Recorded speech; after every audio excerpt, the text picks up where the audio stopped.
A Marvel Comics foi fundada nos anos 30 do século XX por Martin Goodman como Timely Comics. A sua primeira publicação ocorreu em 1939 com o primeiro número da revista Marvel Comics, onde se deram as primeiras aparições do super-herói Tocha Humana e do anti-herói Namor, o Príncipe Submarino. Nos anos 40, a Timely tornou-se conhecida por publicar o herói patriota Capitão América.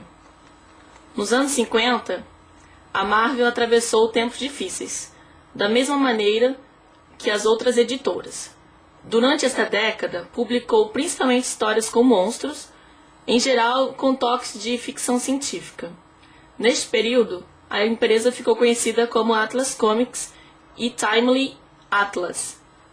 No final dos anos 50 e início dos anos 60, o sucesso da DC Comics, ao reviver o gênero de super-heróis nas histórias em quadrinhos, principalmente com a Liga da Justiça, fez com que a Marvel seguisse o mesmo caminho. Os principais expoentes desta época foram os seus empregados Stan Lee, com edição e argumento, e Jack Kirby, com a arte, responsáveis pela criação do Quarteto Fantástico.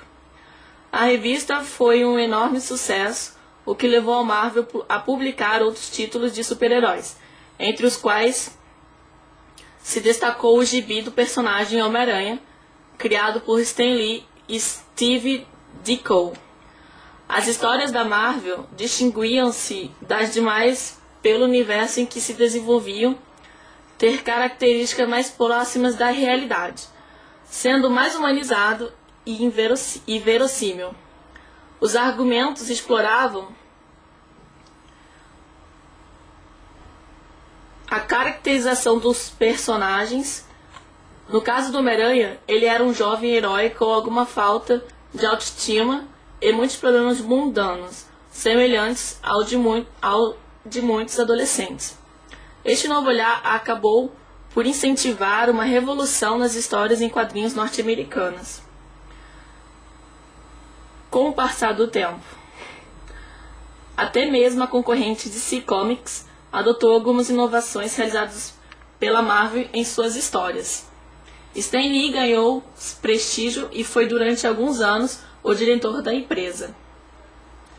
No início dos anos 70, uma série de novos diretores trabalharam para a empresa em mais uma época não favorável para esta indústria.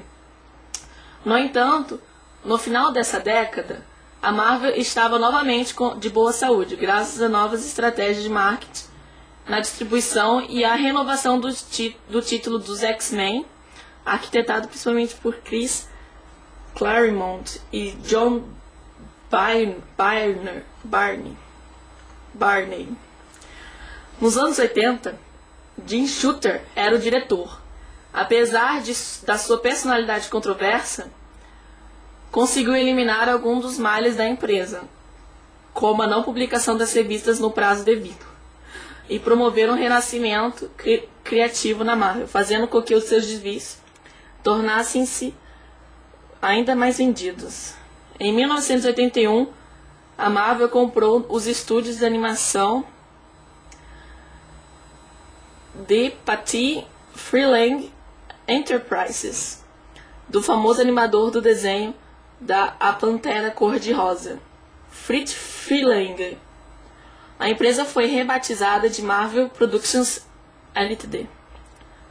Limited e produziu séries de desenhos animados bastante conhecidas como G.I. Joe, Transformers e Muppet Babies. Em 1988, a Marvel foi comprada pelo investidor e empresário Ronald Perlman, que colocou a empresa na Bolsa de Nova York e promoveu o aumento do número de títulos publicados. Entretanto, a empresa vendeu seu catálogo de animação a Saba Entertainment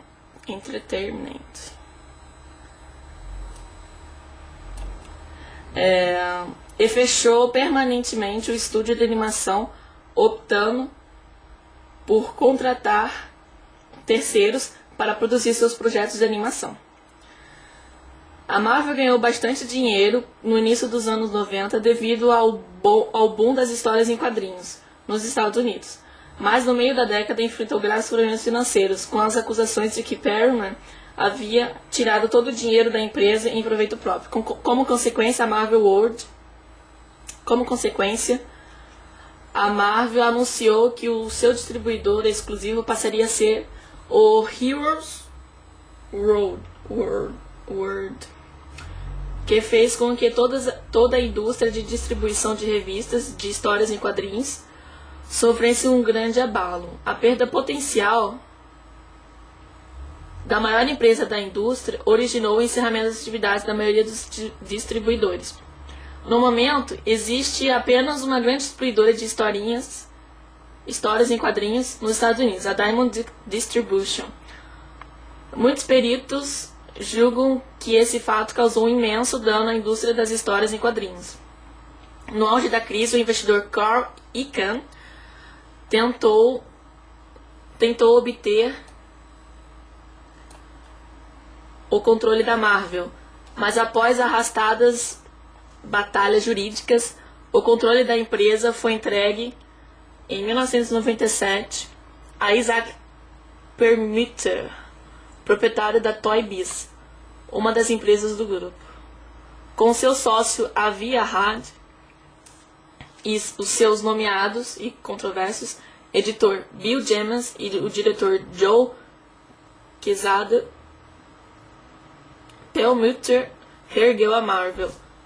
Além da revitalização das revistas da empresa, alguns dos seus personagens foram licenciados para se tornarem filmes de sucesso, principalmente X-Men, Hulk e Homem-Aranha. A Marvel mantém-se a principal editora norte-americana de histórias em quadrinhos, mesmo numa altura em que a indústria é apenas uma fração do que foi há décadas atrás. Há pelo menos 3 décadas. A principal concorrente, DC Comics, está abaixo da Marvel em vendas. Stan Lee já não está oficialmente ligado à empresa, mas permanece sendo o nome mais conhecido e importante na indústria e ocasionalmente demonstra seu carinho pelos personagens em edições especiais ou declarações públicas, ou em filmes também. Em 2001, a Marvel Comics retirou-se da Comics Code Authority e estabeleceu seu próprio sistema de classificação para suas revistas. Criou também novas linhas editoriais, incluindo uma destinada a adolescentes mais velhos, Marvel Knights, e outra a adultos, a Max. Outro fator marcante na história da Marvel no início do novo milênio foi a sua parceria com Hollywood, que resultou em várias adaptações de sucesso iniciadas com o filme do Homem-Aranha em 2002. Em 2006, a Marvel lançou uma mega saga intitulada Guerra Civil, onde a comunidade heróica viu-se dividida devido a uma lei de registro super-humanos. Essa saga discutiu de maneira profunda vários fatores políticos e éticos, aumentando ainda mais a verossimilhança do universo Marvel com o universo real. Neste mesmo ano, a empresa criou sua própria enciclopédia Wiki em seu website. Em 2007, a empresa renovou novamente, anunciando a Marvel Digital Comics Unlimited, um arquivo digital de cerca de 2.500 edições de histórias em quadrinhos antigas disponíveis para leitura após o pagamento de uma pequena taxa mensal anual. E é isso aí. Agente 86, Brigitte, Jerry Lewis e um videozinho para terminar. Pera aí.